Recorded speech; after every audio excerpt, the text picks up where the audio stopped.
Graça e paz daquele que vive. Nós estamos falando desses 6 dias da recriação, essa terra que está restaurada agora. Nós falamos de todos os dias, 1, 2, 3, 4, 5, nós estamos no 6º dia. Falamos da criação dos gados, dos animais, da criação do homem. Falamos também da criação do Éden, da árvore da vida, da árvore do conhecimento do bem e do mal. E nós vamos seguir o texto agora. Eu disse que o capítulo 1 e o capítulo 2 se complementam. Isso quer dizer que no capítulo 1, 26, nós estamos migrando para a continuidade da história em Gênesis 2, do 8 em diante. Nós falamos já do 8, 9, do Éden, das árvores, e nós falamos também do sistema de irrigação, e hoje nós vamos falar de Gênesis 15 e 16. Eu gostaria de ler Gênesis capítulo 15, capítulo 2, verso 15 e 16. Nós vamos fazer comentários a respeito desses 2 versículos. Tomou o Senhor Deus o homem e o pôs no jardim do Éden para o lavrar e guardar. E ordenou o Senhor Deus ao homem: de toda a árvore do jardim comerás livremente. E o versículo 17 diz assim: mas da árvore do conhecimento do bem e do mal não comerás, porque no dia que dela comeres, certamente morrerás. Então veja que agora Deus vai fazer outras coisas, No 6º dia Deus tomou o Senhor Deus o homem. Veja que no capítulo 1 Deus é tratado apenas como Elohim, mas aqui no capítulo 2 Deus sempre é tratado como Senhor Deus, o Yahvé, o tetragrama, o Yahvé Elohim. Então Yahvé Elohim tomou o homem, certo? Então isso quer dizer que ele tomou, essa palavra tomou, possivelmente o conduziu até o Éden. Deus já havia falado isso em outras palavras, mas agora ele está dando a entender que ele possivelmente conduziu o homem até o Éden de uma maneira natural, andando, de uma maneira sobrenatural, transportando de outra forma. O fato é que Deus tomou, que Deus pegou o homem, e está escrita a sequência que o pôs no jardim do Éden. Então Deus plantou o jardim no Éden, e o jardim passou a ter o nome de Éden. Então isso possivelmente o levou até a praça onde estavam as 2 árvores. Possivelmente esse pôs o homem no Éden significa que Deus estava trazendo o homem no centro do jardim, diante das 2 árvores, da árvore do conhecimento do bem e do mal e da árvore da vida. E foi ali que Deus pôs o homem, no centro do jardim. E agora Deus vai explicar ao homem que está criado à sua imagem e semelhança, e agora esse lugar foi preparado especificamente para esse homem. E Deus colocou esse homem nesse jardim agora, e o propósito de Deus colocar o homem no jardim era para lavrar e o guardar. Então agora Deus está dando propósito para a vida do homem, e o propósito de Deus é que esse homem ele lavrasse e guardasse o jardim. Então Deus está agora no 6º dia criando o trabalho para o homem frutificar. Deus disse: façamos o homem, ele domine. Depois Deus deu a bênção para o homem, dizendo: frutifique. E nessa sexta-feira, nesse 6º dia, Deus está criando o trabalho para o homem, que o propósito do homem era trabalhar no Éden, certo? Então hoje nós temos uma visão de trabalho negativa, nós temos uma visão de trabalho que é ruim, que é canseira, que é enfado, que é algo penoso. Muitos querem que chegue logo o dia da folga ou as férias, porque hoje o trabalho ele está debaixo da maldição do pecado, mas não, Deus criou o trabalho antes da queda, então o trabalho é algo bom para o homem. O trabalho, Deus estava criando o trabalho como algo bom para o homem frutificar, dando propósito para o homem trazer frutos à terra, para o homem frutificar na terra. Então, Deus está criando o trabalho nessa sexta-feira. E então Deus está falando para lavrar, isso quer dizer cultivar o jardim, certo? Ou seja, o serviço, o cuidado e a organização. Deus disse a Adão: você trabalhe, você cuide, você organize o jardim. Era essa a função de Adão no jardim. Deus o colocou ali e ensinou a ele, já deu explicações a ele do que ele faria no jardim. Ele cultivaria o jardim, ele lavraria o jardim, ele faria serviços no jardim, cuidando e organizando a vida do jardim, certo? E, em segundo lugar, Deus disse: guarde, para guardar o jardim. Então veja que além dele cultivar, dele cuidar, dele organizar, dele prestar serviço dentro do jardim, ele também tinha a finalidade de guardar o jardim, de manter preservado, de preservar, de proteger o jardim. Guardar quer dizer proteger o jardim. Isso significa que quando Deus disse: você guarda o jardim, Deus já estava alertando o homem claramente de que poderia haver situações, circunstâncias em que ele deveria ser o guardião, o protetor, o guardador desse jardim, visto que Deus tinha colocado nesse jardim duas coisas muito valiosas: a árvore da vida e a árvore do conhecimento do bem e do mal. Deus estava dizendo para ele guardar as árvores, certo? Então, guardar do quê? Então Deus estava sugestionando ao homem, explicando ao homem que ele deveria guardar, porque poderia vir intrusos no jardim. Então Deus estava fazendo uma referência que quando disse guardar o jardim, Deus estava referindo-se, estava sendo claro que havia inimigo que poderia adentrar o jardim. Deus já estava falando de Satanás, de Lúcifer, que poderia entrar no jardim. Por isso Deus pede para guardar. Não, Deus não estava dizendo para guardar em relação a alguma criatura da terra, algum animal, alguma ave, alguma outra criatura. Não, Deus estava falando para guardar de uma ação espiritual, de um ser espiritual que poderia entrar nesse jardim. E essa palavra guardar tem o mesmo sentido lá de Gênesis 3:24, quando diz que o querubim, ele guardou o caminho da árvore da vida. Quando Adão pecou e comeu do fruto do conhecimento do bem e do mal, Deus protegeu a árvore para que Adão não colocasse a mão nela e comesse e vivesse eternamente. Então o anjo guardou o jardim ali, guardou o caminho da árvore da vida. Era esse o trabalho de Adão. Era o trabalho que o querubim, que aquele ser espiritual fez depois do pecado. E possivelmente era o trabalho que o próprio Lúcifer um dia fez, guardando o Éden, guardando o jardim. Agora o guardião era o homem.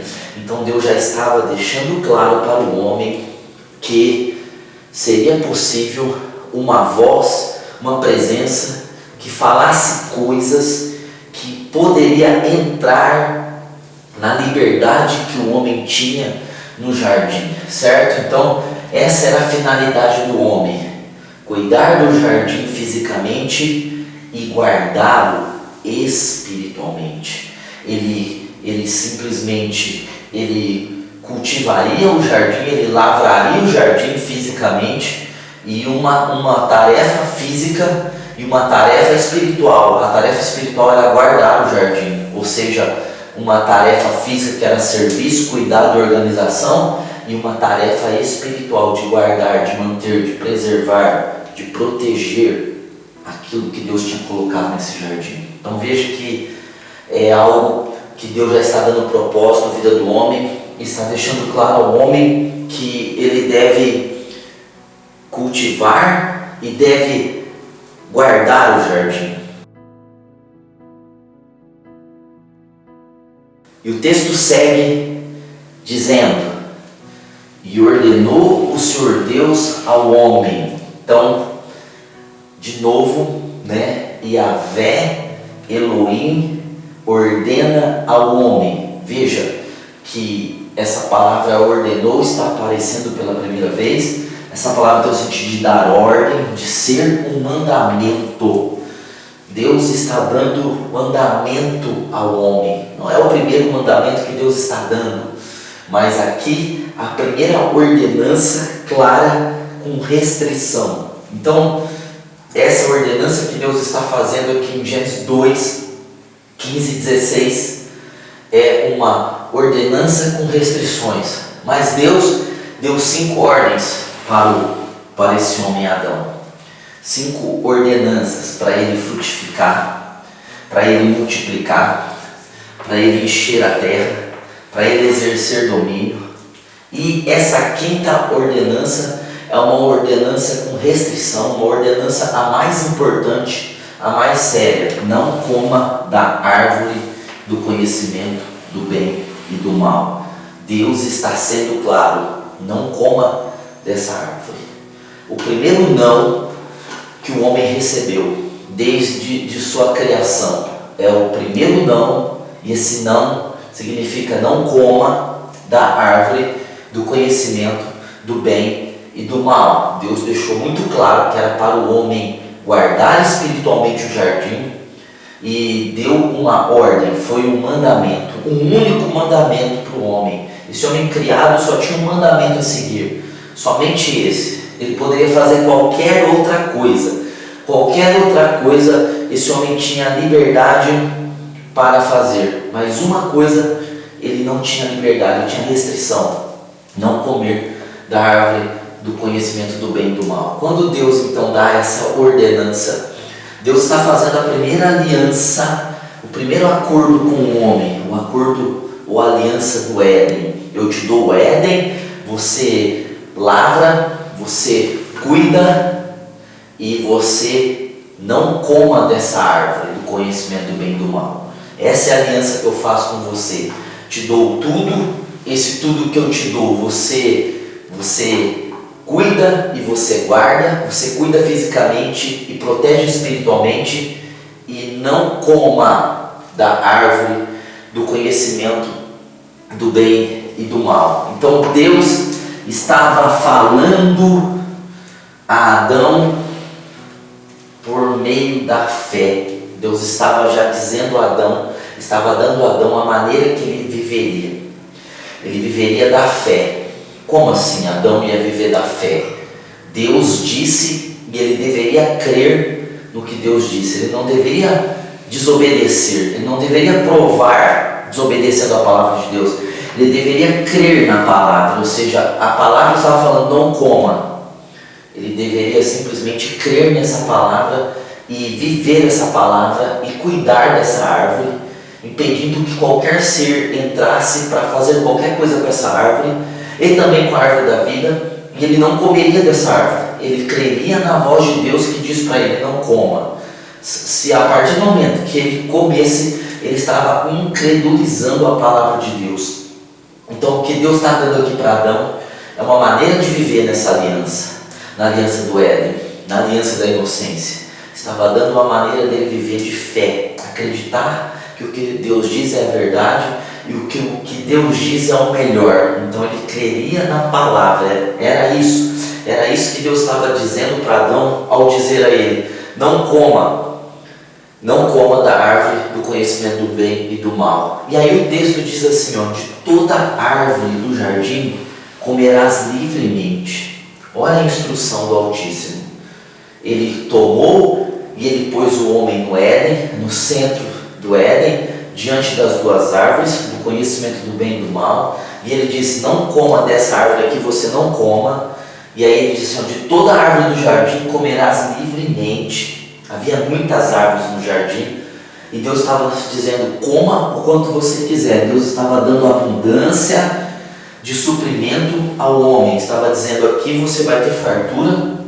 Você pode comer o tanto que você quiser, na hora que você quiser, do jeito que você quiser. Todas as árvores aqui são suas. Só essa que você não coma. Então, esse de toda a árvore do jardim comerás livremente era o sim para a árvore da vida. Ou seja, Deus estava dizendo: coma da árvore da vida. Dessa daqui você não coma, mas dessa e de todas as outras você coma. Era o sim para ele comer a árvore da vida. Deus está falando: eu quero que você coma a árvore da vida. O céu desceria para a terra. Se Adão comesse da árvore da vida, sugestionado por Deus, orientado por Deus, o céu se fundiria à terra, possivelmente. Assim como vai acontecer no fim de todas as coisas, o céu e a terra vão se fundir, vão se unir. Mas Deus está dando livre-arbítrio ao homem. Está dizendo: não coma e coma. Está dando dois caminhos e deixando a decisão para Adão. Adão vai decidir se ele vai comer de toda a árvore livremente, se ele vai comer da árvore da vida, ou se ele vai incredulizar e comer a árvore do conhecimento do bem e do mal. Você já sabe que ele foi incrédulo, que ele duvidou e ele comeu, ele não conseguiu viver pela palavra que Deus havia dito. Então Deus voltou a dizer assim muito claramente: mas da árvore do conhecimento do bem e do mal não comerás. E a restrição de Deus é: não coma da árvore do conhecimento do bem e do mal. Não comerás. Se comesse, a terra, que é colônia do céu, se declararia independente do céu, se desprenderia da capital do céu. Se o homem comesse da árvore da vida, o céu desceria à terra. Mas se o homem comesse da árvore do conhecimento do bem e do mal, essa colônia, a terra foi feita para ser uma colônia do céu. Essa colônia se desprenderia do céu, se desprenderia da capital, certo? Deus disse: não coma. Por que Deus disse não coma? O próprio texto, Deus vai dizer: no dia em que dela comeres, certamente morrerás. Então, havia duas possibilidades. Se ele comesse a árvore da vida, o céu se juntaria à terra. Mas se ele comesse a árvore do conhecimento do bem e do mal, ele declararia a independência da terra. A terra seria independente do céu, ou seja, a colônia se libertaria do império, se libertaria do reino, se libertaria da sua capital celestial, certo? E mais, se ele comesse, no dia que ele comesse, qualquer dia, qualquer hora, qualquer dia de 24 horas, qualquer hora, o resultado seria morrer. Então, se ele comesse, Deus foi muito claro com ele. Ele está ali perfeito, acabou de ser criado. Deus o toma, Deus o põe, Deus mostra as árvores e Deus dá a consequência de comer a árvore que ele está dizendo para não comer. Você vai morrer. Então Deus está falando dessas três mortes aqui quando diz: certamente morrerás. A morte espiritual, que é o desligamento de Deus. Deus estava dizendo: se você comer essa árvore, você vai ser independente, meu reino vai sair daqui, você vai se libertar, você vai deixar de ser uma colônia para ser independente, você vai morrer espiritualmente, você não vai ter mais contato comigo, você vai estar desligado imediatamente do meu reino e da minha pessoa, da minha presença, a morte espiritual. Se você comer, certamente você morrerá. O seu corpo, que eu tirei da terra, que eu tirei do pó perfeito, certamente morrerá. Esse corpo vai se decompor, vai desaparecer. E Deus está falando da morte eterna. E certamente você morrerá de uma maneira eterna. Você receberá o castigo eterno. Então Deus deixou muito claro Para nós hoje não é claro essa linguagem, e nós temos que explicar essa linguagem para nós, porque é um texto antigo, referente a um povo diferente, escreveu com uma cultura diferente, Moisés, mas para Adão foi muito clara essa ordem, foi muito simples ele entender tudo isso, e ele sabia que se ele comesse, ele iria morrer espiritualmente, fisicamente e eternamente. Então Deus coloca o homem no jardim, dá um propósito para ele cuidar fisicamente, guardar espiritualmente, e dá a única restrição da criação original é: não coma do fruto. E a explicação é: se você comer, você morrerá.